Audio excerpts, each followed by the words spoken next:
Good morning, good afternoon, or good evening. My name is Martin Kelly, and I am the Marketing Manager with Turnitin for the Asia Pacific region, and I have the pleasure of welcoming you today. If you could just, if we do a sound check, if people could just in the question and answer session, just confirm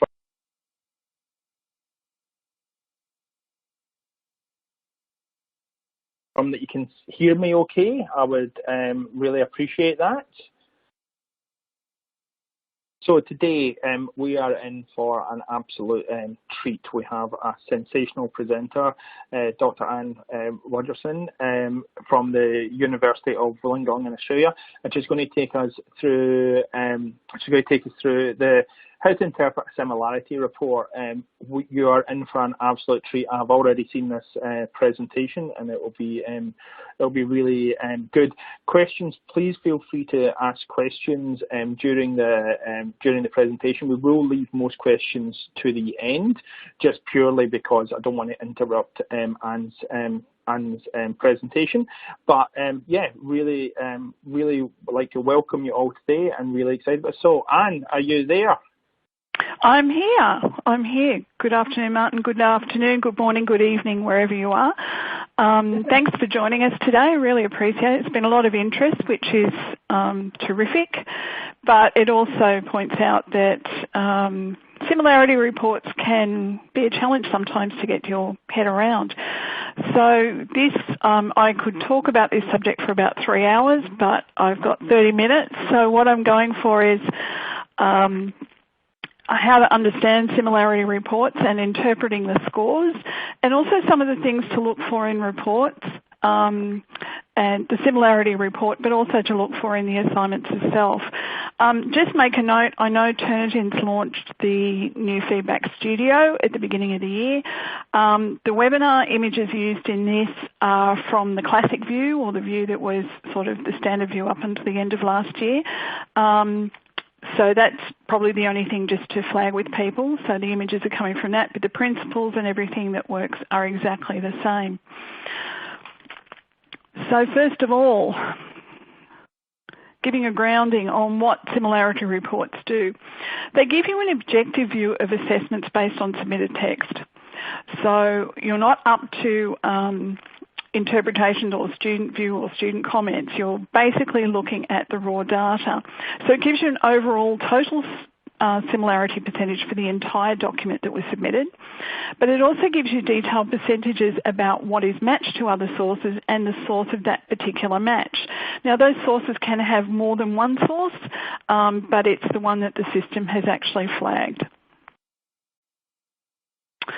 What similarity reports cannot do. Some people like to look at similarity scores and hope that it's a total percentage and I can just make a judgment about whether a student's done their own work or whether they've cheated just by looking at a similarity score. And the answer is you can't do that. The scores are not absolute. The system does come with filters. So you can filter bibliography, which is what Turnitin uses to refer to the reference list, small matches and quotes. So you can use different filters, and this can help you assess what may be a cause for concern or follow through with a student. Some matches, we should note, are actually related to poor scholarship, particularly for students new to an institution, whether it's going into high school or whether they're joining a higher education institution or a college. And international students or students who do not have English as a first language, or if you're using another language, don't have the local language. That can cause some issues. So the thing to keep in mind is not everything is a concern or a potential case of academic misconduct. So I put that caveat there. Similarity reports are most useful when you actually use the live system. So if you're getting students to submit paper-based copies and a copy of their assignment through Turnitin and are grading off a paper-based assignment, you may get some tricks that students try and use. So using the live system and using something like Turnitin's GradeMark, which I use for my online marking, means that you're looking at the copy the student handed in, and that's what you're grading. So there's no chances of students only partially submitting or having a different version they hand in paper versus what they load through Turnitin. They're also most useful when you allow the references to be included in the similarity calculation.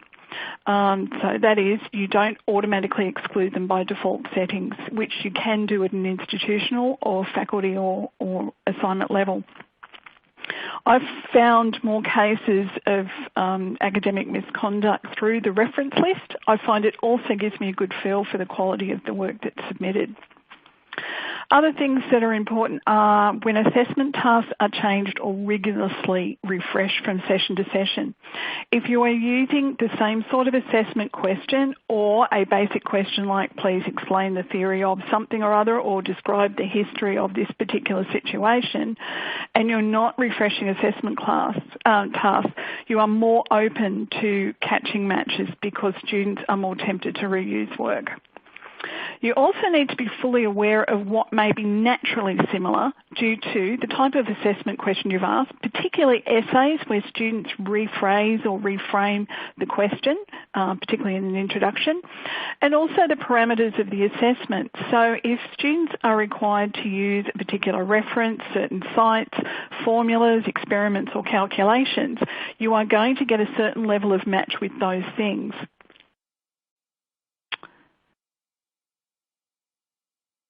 Okay, so therefore a level of academic judgment is still required. So the topic of the presentation is around interpretation. You need to determine what is of concern and what requires follow-through. Some of the things are not necessarily student cause. For example, a concern that you notice coming up again and again in a number of submissions may be related to the way the assessment's been designed, the question you've asked, or the detail provided in the subject outlines or briefing for the assessment. Some students might have a group of students may have a similar issue. It could be misinterpreting a question or misinformation. The other things are you have to be aware of those naturally expected similarity items. The percentage. So the overall percentage is how much the submission can be matched to other sources. So there is an overall similarity percentage, but more revealing to me is what is in the individual matches, and they're coded by number and colour, so you can pick them up by two means. And students, if you've given them views to it, they can pick up the similar sort of things. So I start by evaluating a class. I look at a class list, whether it's through a learning management system such as Moodle or direct into the Turnitin system on Turnitin.com. But you can sort them by any of the column headings. So you can sort it by the name, the lodgement time, the number of matches. In my experience, which has been using the system since 2008, the concerns either usually lie at the bottom, the zero scores, or the top end where it's red. So the level of matches you get, 0 is 0, blue, and then you have the colour bandings indicating the level of match. So it includes any match to text in the assignment and the reference list. What is a good score? I do a presentation in classes. The most commonly asked question I get is, what score should I be going for? The answer is there is no good score. No such thing as a perfect score. So it's not just about the overall percentage, as good quality references would be included. It's more important about the levels of individual match. A raw score of 0, I find, is not a good thing and may be a marker of something like a purchased assignment. No matches, so some of the reasons you get 0 matches can indicate an incomplete submission. So if someone's handed in paper, they'll only upload a part of the assignment that doesn't match online. It mightn't have the reference list included. They could, again, miss words within the assignment. They could falsify references. They could mash up, and I've got a couple of examples of these, bibliographic or reference details, may indicate the use of essay mills or online tools where they try and engineer text. Large matches, the red zone. Some of the reasons this happens is we have to understand that the cumulative match is the total of a lot of small matches or medium matches. So a big score, you have to look at the individual matches really to find the story. It can be a complete copy or almost complete copy of someone else's work or stuff off the internet. It can be reusing other students' work from a previous session. The student themselves, if they've failed in one session, going into another session trying to reuse their work, or even between institutions. Another reason is also masking in group assignments. So in group assignments, we usually stipulate to students that only one member of the group would upload the assignment. But some students we have found will actually double load the assignment because the direct match between people in the class will overrule the individual matches. So that can be a cause of concern. The individual files, as said, the overall match is one thing. The individual level matches provide further insight. So a student might have a score in the green zone only around 10%. However, if one of their individual matches is at a high level, that is a problem. They've copied too much from one particular source. So the colouring and numbering identification can assist. For coursework students, and I'm not high degree research students, it's a different conversation, but for coursework students, usually I have found a good quality set of references will result somewhere in a match between 20 and 30%. Using the filters, it will usually come to under 10% when you switch the references off. Issues of plagiarism can show up as direct matches, but there are also other ways that they can be detected. So using the filters, there is a filter on the bottom of the Classic View screen. It's a funnel, and clicking on that gives you access to some filtering options where you can exclude quotes, but it will only exclude quotes if they're in inverted commas. And the reference list can be excluded by the bibliography. Now, Turnitin's smart enough that it knows where the reference list is. It's not relying on any particular format of referencing. So it's loaded with a number of different things to look at, but it will automatically switch off the reference list for you. And that gives you a different filter of what the assignment looks like. So you just click on the exclude option you want, and it will regenerate the report. There are also filters below that you can exclude small matches if you like, but I find sometimes I like to know what those small matches actually are. Anne, can I just interrupt you for a second? A couple of people are saying that the slides are just lagging a little, so what we may do is give it a second or two, and now you start chatting. Hopefully people can see the rainbow reference, so if we take it from there. Okay, not a problem, thanks. So one of the things I've found, I like giving students visual clues or cues to try and help with understanding what is okay within Turnitin and what is not okay. So the way I found useful is to promote reference rainbows. A good quality reference list will actually show up as a rainbow or various colours because it will match to good quality sources. So where you get some warning signs are if you've got big blocks of the same colour or big blocks of red, which means it will be a direct lift of a reference list from somewhere else. So some students try and be creative by, say, finding someone's doctoral thesis and copying parts of a reference list off that. So those blocks of colour in the reference list rainbows I've found have helped students understand that what looks okay and what doesn't. Okay, we'll try for another and see how it goes lag-wise. So this next slide shows a bit what a reference rainbow list looks like. So good quality reference materials will match to journal articles, books and databases. It will also match to approved websites or links that you've asked students to look at. So it's indicative of, in most cases, that there are some good quality reference lists or good quality references being used and a range of references. A limited range of colour is a cause for concern. Incorrect referencing formats. I mentioned before that Turnitin can interpret different referencing formats, whether it's APA, whether it's Harvard. But you should note Turnitin doesn't check spelling and it doesn't check alphabetical order in the reference list. So that can be an indication of poor scholarship. Someone doesn't understand how to present references in a particular discipline. So the format of the reference list can be checked as to whether all the elements are there. But as far as ordering an alphabetical order, and the example I've got on screen is not in alphabetical order, but it still shows the rainbows. So the information is there, but not in the right order. So that can be a learning thing for students to do. Using quotes. Now, the most creative student I've had actually had their entire assignment as a quote. They'd written about 150 words, and because they could switch the quotes on and off, it meant that nothing was matching.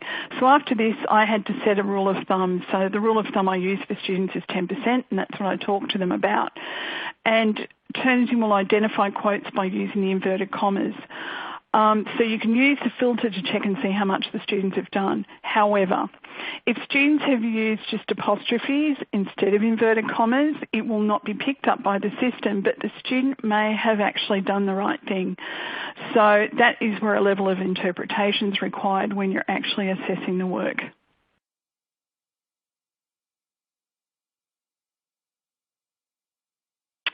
Text that's too similar to another author's work. The sample here shows large sections in colour. They've used someone else's work. They've not put in an acknowledgement, but they've tried to change a few words so to make it look like their own. This is called close paraphrasing. It is a form of plagiarism. But you can see how Turnitin shows up some parts in colour and some parts in black and white. Where I get big blocks of colour like this, I'd be actually having a conversation with the student because they're either trying to cheat or they mightn't actually understand it. Only changing a few words is not actually putting something in your own words.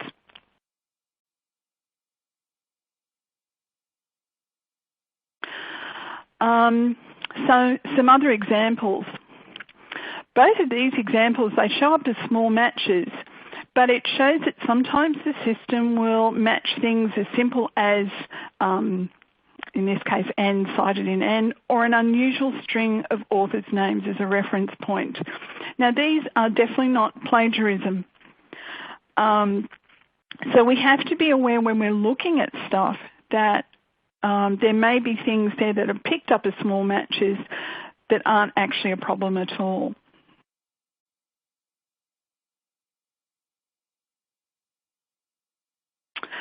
These examples show some common words or phrases. I actually teach in the management discipline in organisational behaviour, and I'm aware that there are only so many ways you can express some concepts.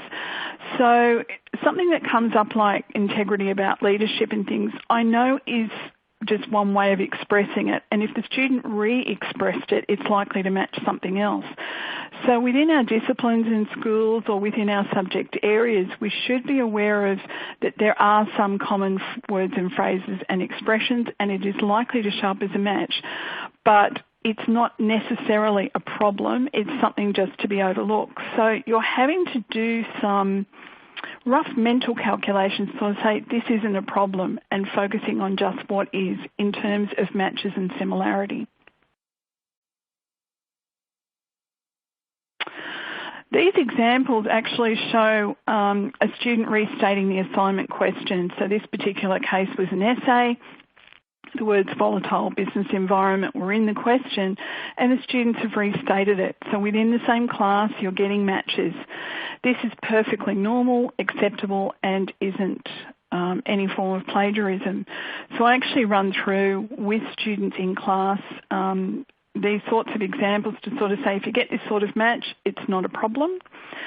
So that they get a little bit more confidence. The other thing to watch is if you've got an assignment that is in a report format, the table of contents is always going to match. is going to match to everyone under the sun. And so those sorts of things, again, aren't a problem. And even if you switched off small matches, a table of contents, because people traditionally have an executive summary and an introduction, they're always going to match to someone else. So we have to be aware of that. This is an example of a bibliographic mashup. If you look at the reference at the top, it talks about the Journal of the Economy, Australia, Queensland edition. Academic journals don't have state-based editions, so that was the first flag. And it was a mix of, I did some searching on the internet and found it was on a file sharing site in Taiwan. Now, this sort of thing does not show up in Turnitin. I picked this up by looking at the reference list and picking up that there was an anomaly. So when something's a bit blank in a reference list matching references, it's actually good to look at some of the detail. Now, it doesn't mean that the student hasn't picked up a legitimate journal, but looking at some of the detail may indicate something else.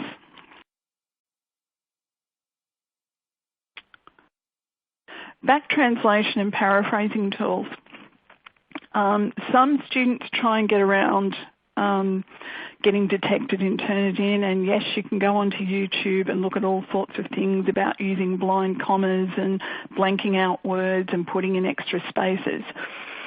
One of the tactics that some students use is back translation, where they'll take a piece of text, they'll put it through a foreign language translation tool, then they'll convert it into another language, and then they'll convert it back to English. So the writing ends up looking a bit like Latin with words and things that don't make sense. Other things available on the internet are actually paraphrasing tools, and they reprocess language changing words, but they don't always keep the same meaning. So they'll choose certain synonyms, but the synonyms may not be appropriate to the context.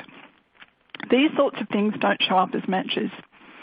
Some of the evidence for these things include phrases and sentences that don't make sense. You'll read something that makes sense and then there'll be something that makes no sense at all. They're actually a thing called word salads.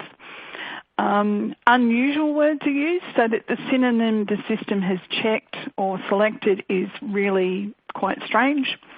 There'll also be random capitalizations within sentences. So if you're reading someone's work and something's not quite right, it could be that they've tried to use some form of online translation tool or machine-based text tool. So we've got a recent article about that that's got more information about how that sort of thing actually works. Use of old textbooks. Some students may try and copy directly from old textbooks, particularly those pre-1990. Turnitin does check a lot of stuff that's available on the internet, and there are many books now that are digitised as well as digital copies of texts. But some of the evidence of these things include really old references. So you'll find the reference list is centred around things from the 1980s, 1970s, even 1960s. There is a lack of relationship to current thinking or current issues. And another flag on those sorts of things is a student may cite something in text, but the reference actually doesn't appear in the reference list. Now, these are all observation things. The system won't pick this up for you. Another interesting one I found in some assignments is where a student's talked about a modern organisation and then, say, put in a 1975 reference for it. And that is a reference when the company didn't even exist. So it's just technically not possible. So these are some of the things you can pick up going through an assignment. So some things will be picked up by a report, but other things may not, and these are clues to watch. So some of these issues can be addressed by either setting limits on the range of literature that people actually look at. And this will vary from discipline to discipline because there are seminal papers or there may be reference material, say, for high school students that they need to refer to. But also asking people to put in specific examples. And the use of specific examples is something that essay mills in particular don't handle very well.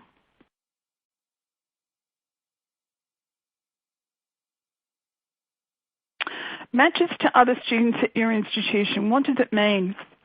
When a student matches to another student at your institution, within an institution, particularly if Turnitin's used through a learning management system such as Moodle, you can actually access other documents within your institution.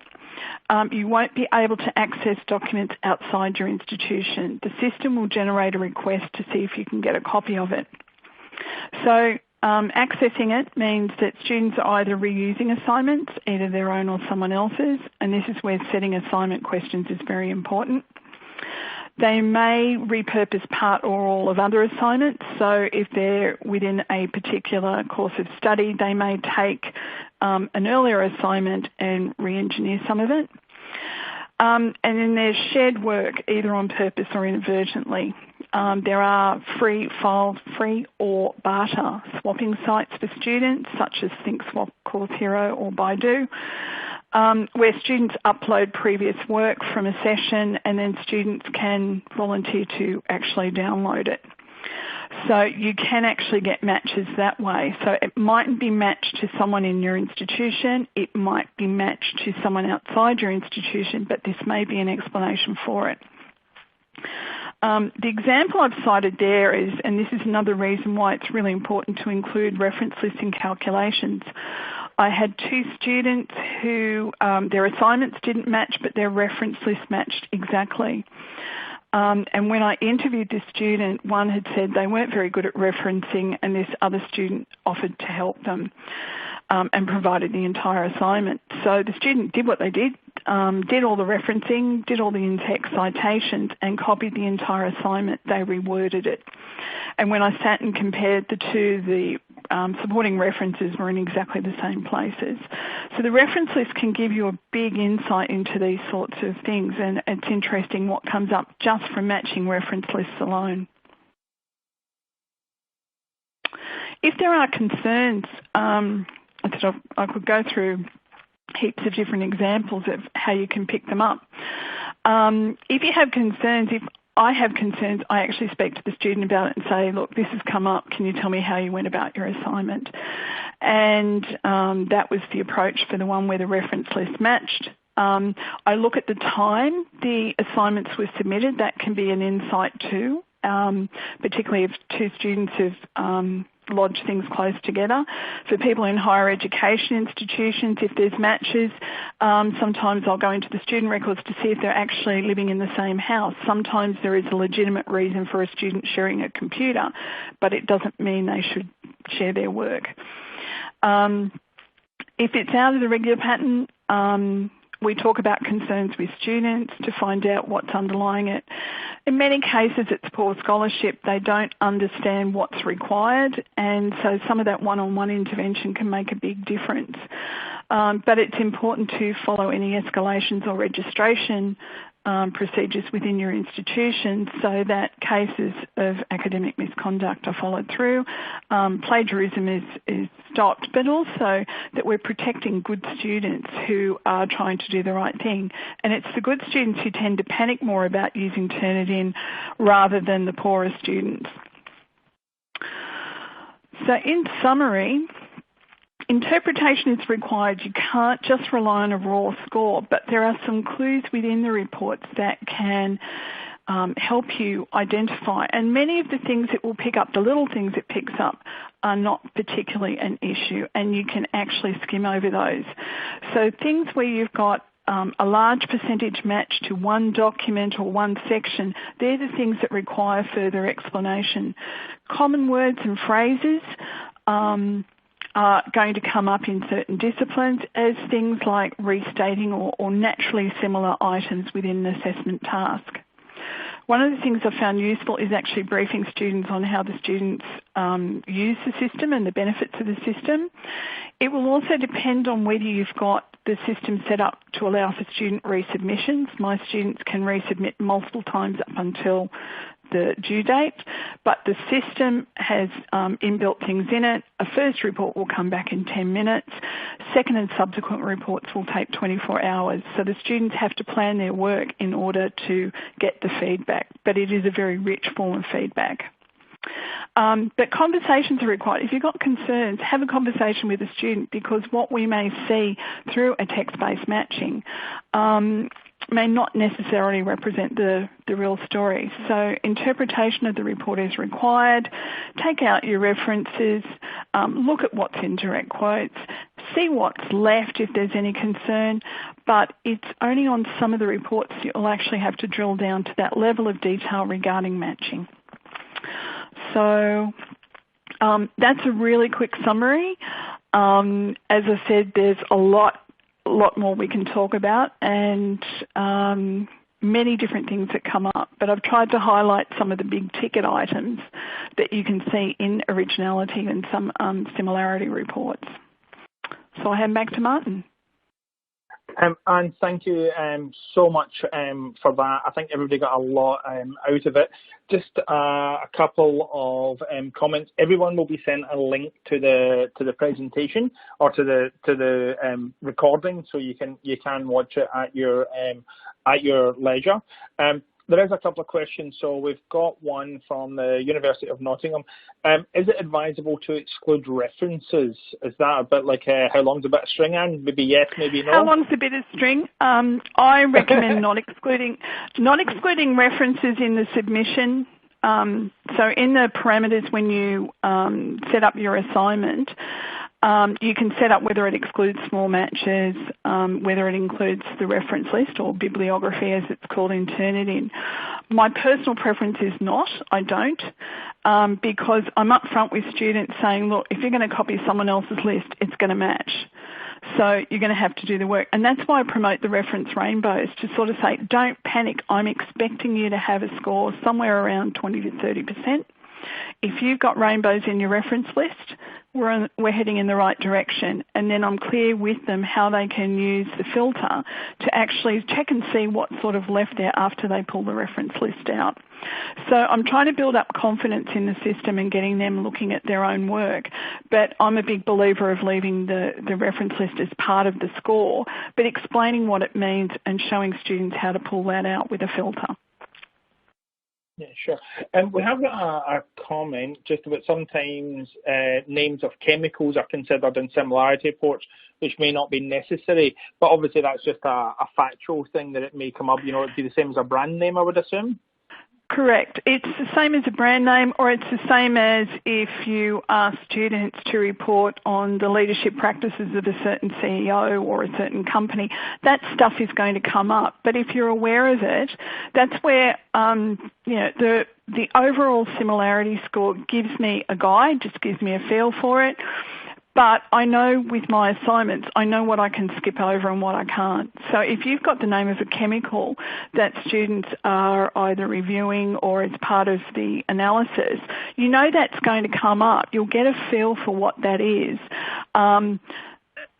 And if you exclude small matches, it's a question of how many characters you're going to do it. And if you exclude the small match on, say, the length of a chemical name, okay, if the chemical name is like 50 characters long, you might be excluding other matches that you actually want to see. So part of this is an awareness thing with yourself as to what is likely to come up as a match, or what I call those naturally occurring similarities.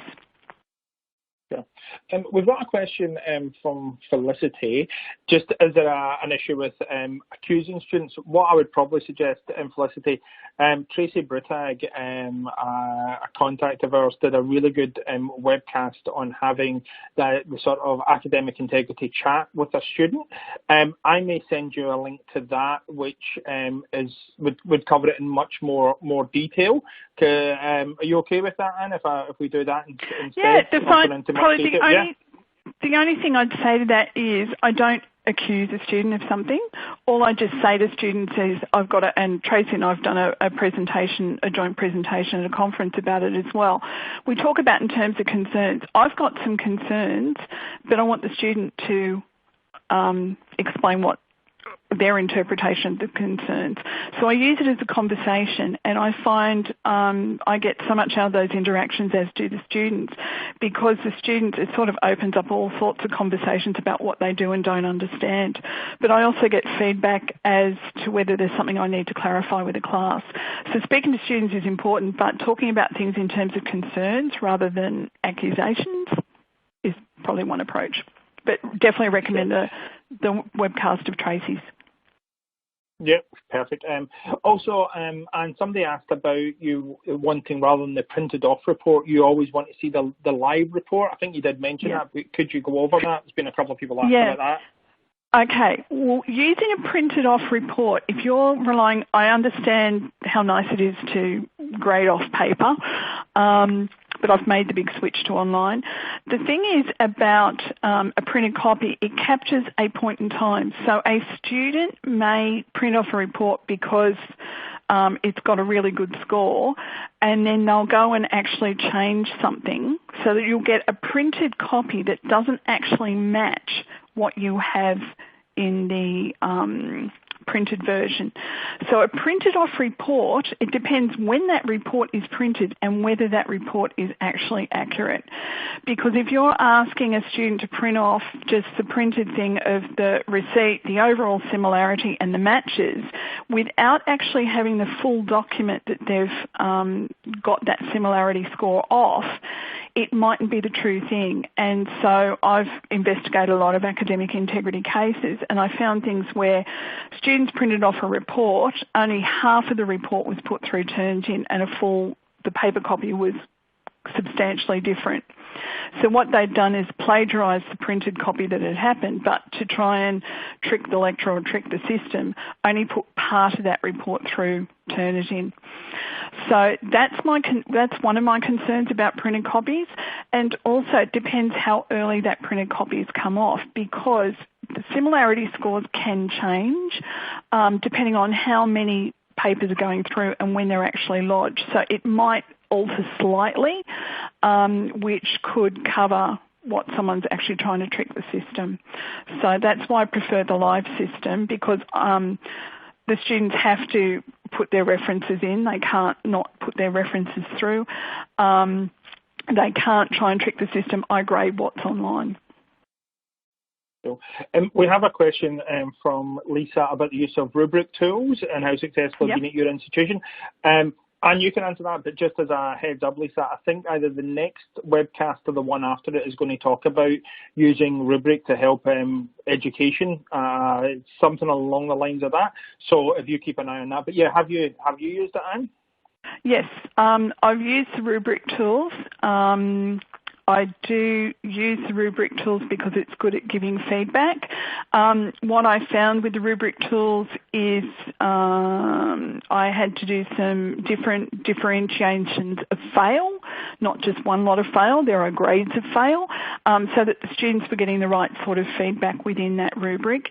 You don't want it too complicated, but the beauty of the rubric tools, you can get it to feed through to your comments that you do, the drag and drop comments that you do with the quick mark. So I do use the rubric tools. Some of my colleagues use them. It's not used right across the institution, but some of the changes to the rubric tools have made them easier to use. They're a little bit clunky to alter at first. Sure. Now I'm just trying to catch up with just a couple of questions because they are coming in thick and fast. So, and I suppose this is the question that I keep getting asked, especially by nieces and nephews of mine that use Turnitin. Can we deal with what is the magic number? What's a good percentage and what's a bad percentage? And I'll sit back and now let you answer that. I get asked that in every class. As I said, I do a presentation, about 10 minutes, and I go through and I've got some dummy files, so I show students live. And we'd actually hoped to do that live on this, but we were having a few technical glitches, so that would have been a bit of fun. But I say there is no perfect score. Zeros for me are just as much as a concern as a 75 because of the various reasons. So that's why through a combination of factors, I tell students what I'm expecting through a quality reference list. I promote reference rainbows, and I promote the use of filters. But also put the responsibility back on the students. At the end of the day, they're responsible for what they submit. So I point blank refuse to give a perfect score because I found in the past when we talked about zeros were really good, students were manipulating reports in all sorts of ways to try and get a zero. And so that way they weren't uploading their reference list because the reference list would naturally match. So I had to come up with a different way around it, and that's where the rainbows came from. So I will never, ever, ever admit to anyone, now it's recorded, that there is a perfect score in Turnitin. There's not. There's good and there's bad scores, but you've got to understand what makes up the score. I was going to say generally, and again, you're talking to the marketing person here, but I've always been told, I think we discussed this, that 0 is not a great score because... No, it's not. Yeah. 0 is not a great score at all. And it can also be another thing that some students try and do. I'm always fascinated by the students who spend more time trying to trick the system than actually write the assignment. And I make that point to them. So some students have gone so far as to take, I've made mention of JPEGs and PNG images. They'll take a photograph of a page and they'll actually embed it in the assignment. So because it's part of a Word document or a PDF, Turnitin will process it. But if you actually download that document, which you can do in the system, and look at it, you can actually find that people have embedded images in there, and that's another thing that comes up with zero matches. All right. And I think we've just about run out of time. We have lots and lots of questions, so I think we've tried to answer as many as we can. What we will be doing is running another one of these sessions with the new the updated, obviously, feedback studio. We'll be doing that later on this year because Anne's agreed to come back and do this again. Sorry we couldn't answer everybody's questions, and sorry there was some technical issues. That's totally my issue, nothing to do with Anne. But Anne, thank you so much. Everybody will receive a link to the recording in the next few days. I will also include in that a link to Tracy's webcast, which was very, very good, and I think people will get a lot out of that as well. Thank you so much, everyone, for listening. There will be one in about 4 weeks' time again. And yeah, thank you so much. Take care. Great. Thanks, everyone.